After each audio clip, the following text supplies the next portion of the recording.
समय पहले की बात है। सुदूर दक्षिण में किसी प्रतापी राजा का राज था।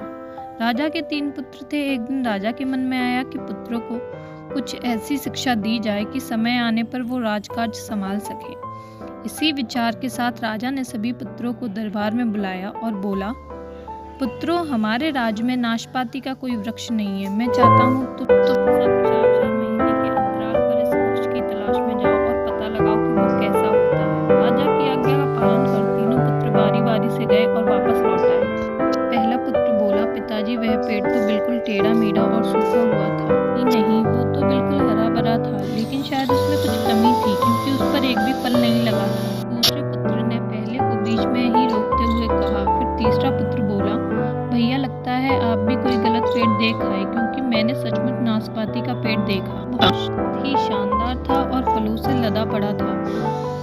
और तीनों पुत्र अपनी अपनी बात को लेकर आपस में विवाद करने लगे कि तभी राजा अपने सिंहासन से उठे और बोले, पुत्रों, तुम्हें आपस में बहस करने की कोई आवश्यकता नहीं है।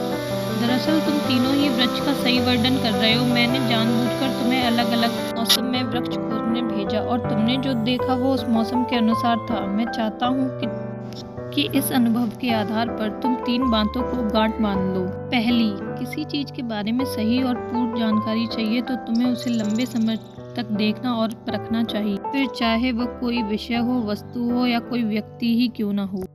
दूसरी, हर मौसम एक सा नहीं होता। जिस प्रकार वृक्ष मौसम के अनुसार सूखा, हरा भरा या फलों से लदा रहता है, उसी प्रकार मनुष्य के जीवन में भी उतार चढ़ाव आते रहते हैं।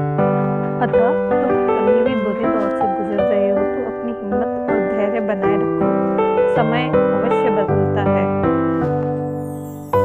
और तीसरी बात, अपनी बात को ही सही मानकर उस पर अड़े मत रहो।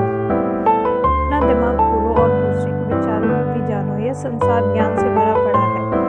चाह कर भी तुम अकेले सारा ज्ञान अर्जित नहीं कर सकते। इसलिए भ्रम की स्थिति में किसी ज्ञानी व्यक्ति से सलाह लेने में संकोच मत करो।